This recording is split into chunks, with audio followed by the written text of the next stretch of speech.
Friends అందరికీ welcome to our mini vlog. ఇదైతే నా ఈవినింగ్ రొటీన్ అన్నమాట. ఇంకా 4 అయిందంటే చిన్నోని తోలుకురావడానికి వెళ్ళాలి. ఇంకా నేనైతే అంగన్వాడికి వచ్చేసిన. నన్ను చూడంగానే అసలు వాడైతే హ్యాపీగా పరిగెత్తుకొని మరి బ్యాగ్ తీసుకొని వచ్చేసిండు.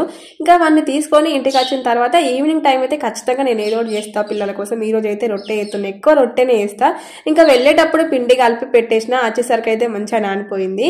అసలు చెప్పాలంటే రొట్టె రౌండ్గా రావడం అనేది ఒక ఆర్ట్ తెలుసా, అది అందరికీ రాదు, నాకు కూడా రాదనుకోరి, అది వేరే విషయము. ఇక్కడ నేను రొట్టె వేస్తా ఉంటే నా కొడుకు చూడుర్రి, ఆయనకి ఎక్కడ లేని క్రియేటివిటీ అంతా వస్తుంది. వాడు దాంతో ఏమో బొమ్మలు తయారు చేస్తా ఉంటాడు. పిండైతే వాడి బొమ్మలకే వేస్ట్ అవుతుంది అనుకోర్రి. ఇక్కడ పొంగే పూరి అంటే పొంగనే నారి అన్నట్టు నా రొట్టె మాత్రం వీడియో తీసినంత సేపు వంగది, కానీ వీడియో తీయనప్పుడు మాత్రం మంచిగా వంగుతుంది. సరేగా నాక నువ్వు వేసేది పూరి అని అంటారు కదా, ఏదో ఒకటి లేండి, టైంకి అయితే గుర్తుకొచ్చింది వాడేసిన. ఫైనల్ అయితే నా రొట్టెలు అయితే కంప్లీట్ అయిపోయినాయి. ఇది ఫ్రెండ్స్ నా ఈవినింగ్ రొటీన్ మినీ బ్లాగ్. ఎట్లుంది, నచ్చిందా? నచ్చితే లైక్ చేయండి, కామెంట్ సెక్షన్లో కామెంట్ చేయండి. Thank you for watching.